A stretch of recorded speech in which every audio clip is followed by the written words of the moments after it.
Meu nome é Alexandre e esse aqui é o 12º vídeo do curso prático de enrolamento de transformadores que eu estou postando aqui no meu canal.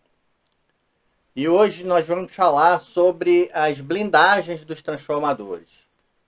Eu vou explicar os dois tipos de blindagem que existem para transformadores, a blindagem eletromagnética e a blindagem eletrostática. E vou explicar quando você precisa usar uma e quando precisa usar outra. Se vale a pena você fazer esse tipo de coisa ainda. Mesmo os equipamentos estando assim tão avançados. E uma coisa que eu queria alertar é que essa informação é uma informação bem difícil de você encontrar na internet. Porque muito pouca gente conhece esse assunto, muito pouca gente viu isso, e por isso o termo foi se perdendo, o costume de se usar a blindagem nos transformadores foi se perdendo, e só os grandes fabricantes é que colocam. Os pequenos enroladores, por exemplo, praticamente ninguém sabe sobre isso, e acaba não servindo tão bem ao cliente dele, não demonstrando tanto conhecimento. Então, outra coisa que eu queria alertar é que se você assistir esse vídeo, você vai criar uma cultura, vai criar um conhecimento que poucos concorrentes teus vão ter. Então, na hora de você tratar com o cliente, você vai mostrar conhecimento para ele e ele vai acabar te escolhendo por conta de você ser uma pessoa que tem mais conhecimento do que os outros. Então vale a pena assistir. Esse termo blindagem, a última vez que eu lidei com ele foi quando meu avô ainda estava vivo, há 40 anos. É até interessante que blindar em inglês se chama shield. E o meu avô, quando pedia para eu fazer uma blindagem no transformador, ele falava, coloca uma shieldagem no transformador. Ou seja, ele pegava o shield e botava a dagem no final e para aportuguesar a palavra. Então ele falava, isso aí é a shieldagem do transformador. Mas o interessante é que eu particularmente fazia e não sabia para que servia. E ele também não me explicava para que servia. Mas é um termo que é uma coisa que vale a pena você assistir, vale a pena você ir até o final, porque você vai criar um conhecimento que é um conhecimento hoje em dia bastante raro. Então vamos ver para que servem essas blindagens e como é que se faz cada uma delas. Bom, como eu havia dito, existem dois tipos de blindagem para os transformadores. Uma é a eletromagnética e a outra é a eletrostática. A eletromagnética, como o nome diz, ela blinda as emanações magnéticas do transformador.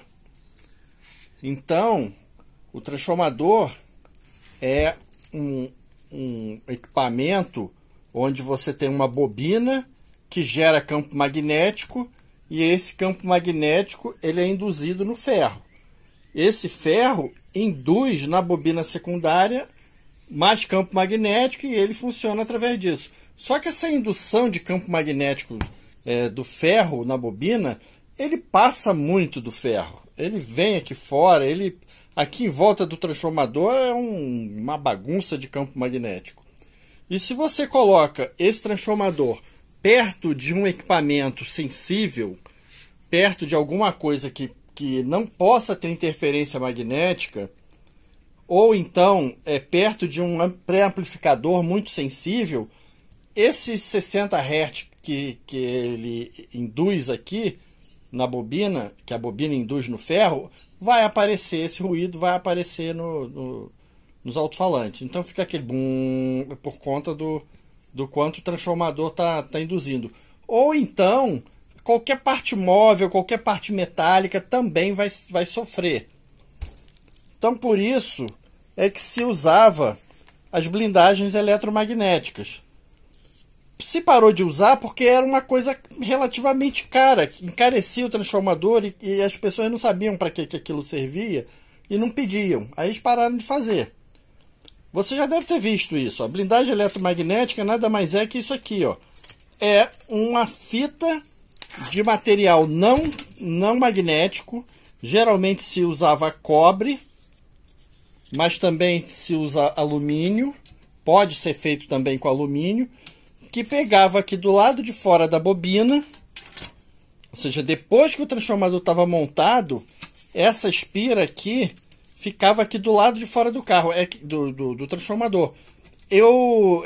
Essa aqui é curta, precisava que ela fosse mais comprida para ela fechar. Ela é fechada, totalmente fechada. Então o que acontece? É como se fosse um toroide isso daqui. É onde aqui vai ter uma bobina que o ferro vai induzir nessa bobina, e essa bobina está em curto, e ela vai matar todo o campo magnético daqui para fora. O campo magnético aqui dentro não sofre nada. Essa bobina aqui não esquenta, porque ela não está dentro do campo magnético do transformador, entre primário e secundário. Ela está do lado de fora.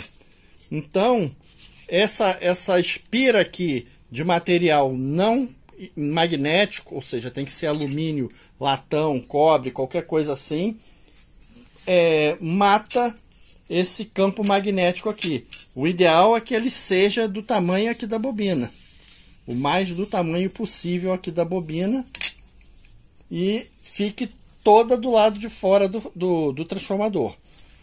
Então isso aqui é a blindagem eletrostática, a eletromagnética, e ela serve para que você não emane campo magnético do transformador para os equipamentos próximos. Ela precisa ser ligada em algum lugar? Precisa soldar alguma coisa aqui? Não. Essa blindagem aqui não tem ligação elétrica com nada. Ela é puramente magnética e você não precisa ligar ela em nada. Então essa é a primeira blindagem aí que a gente já viu. Você já deve conhecer, já deve ter visto isso aqui em outros transformadores. Agora vamos ver a blindagem eletrostática, para que serve. A blindagem eletrostática, você vai identificar no transformador como uma ponta, que geralmente tem um terminal assim, para você ligar a terra, ao terra do equipamento, ao negativo, a carcaça, e ela não dá contato com nenhuma outra bobina. Parece que é uma bobina de uma ponta só, e na verdade é mesmo. E para que serve? Como o nome diz, eletrostática, ou seja, ela é para evitar a geração de interferência estática. E o que acontece?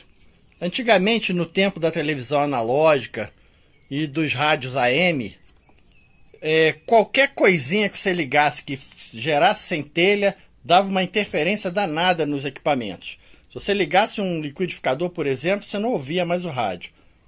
Por quê? Porque o centelhamento da escova, ou ligasse uma furadeira, ou qualquer coisa, o centelhamento daquela escova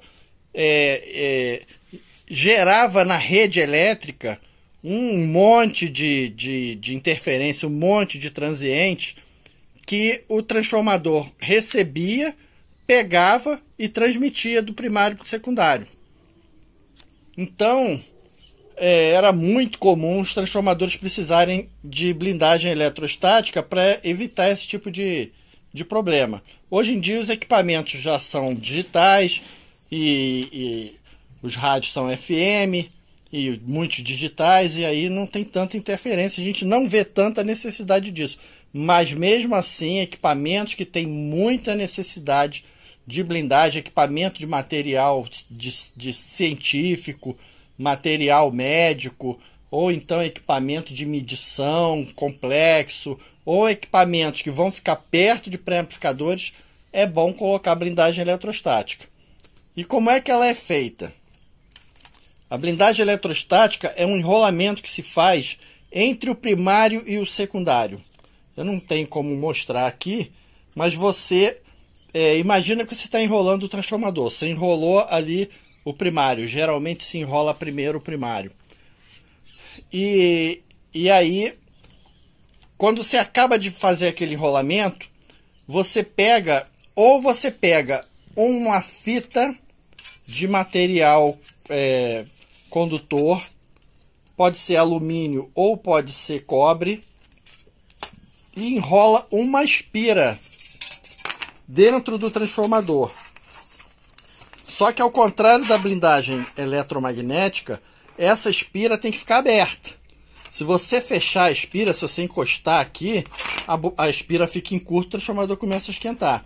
Então você tem que isolar ela com papel a ponto de deixar ela completa, uma espira completa, mas essa parte aqui não pode encostar nessa.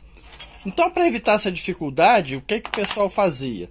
Você está ali enrolando o transformador, o primário dele, né? Usando fio, sei lá, 26. Geralmente se usa um fio que não seja muito grosso, mas também não muito fino. 27 está um bom fio.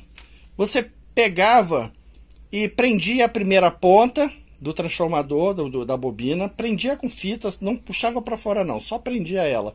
E enrolava uma camada inteira de fio. Vai enrolando até preencher a camada toda do transformador. Aí aqui no final você prendia o fio e puxava a ponta para fora. Ou seja, a primeira ponta não tem ligação nenhuma e a última ponta você puxava para fora e colocava um terminalzinho desse aqui para você poder ligar ele, aterrar ele.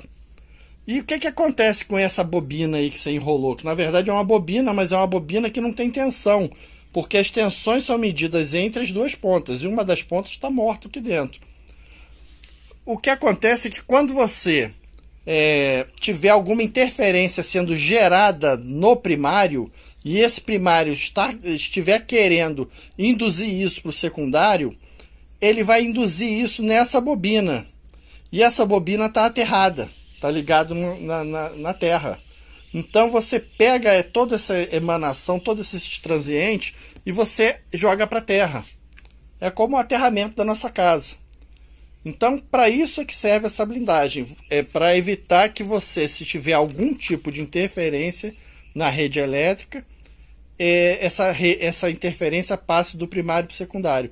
Ela morre na bobina de blindagem eletrostática e acaba indo para a terra. Você mata mesmo esses transientes. Então, ela não funciona da mesma forma que funciona a blindagem eletromagnética. Você não pode fechar a bobina. Se for fazer com fita, a fita tem que ficar aberta. E se for fazer uma camada de fio, uma das pontas, você não pode ligar as duas, evidente, senão você bota em curto. Uma das pontas fica solta e a outra ponta é que você vai usar. Qualquer uma das pontas. E com relação à espessura do fio, é claro que se você usar um fio muito fininho, a corrente que você vai conseguir matar vai ser muito pequena. Então, geralmente se usa um fio mais grossinho, 27, 26, para que tudo que for gerado por aquele primário de interferência, você consiga descarregar na terra. Então é isso daí. É isso que eu queria explicar sobre as blindagens. Eu espero que vocês tenham aprendido. É um conhecimento que não é muito comum se passar na internet. Eu vou fazer mais uns 2 vídeos onde eu vou explicar como é que você calcula a quantidade que você vai gastar de ferro e de fio nos transformadores. Na hora de calcular, você já vai saber quantos quilos de ferro tem aqui, sem pesar, eu posso dizer. E quantos quilos tem essa bobina de fio? Também sem pesar a gente pode calcular. Eu vou explicar como é que se faz isso. Então é isso daí. Espero que vocês tenham aprendido. Espero que eu tenha explicado. Um abraço aí para todo mundo. Fiquem com Deus e até o próximo vídeo.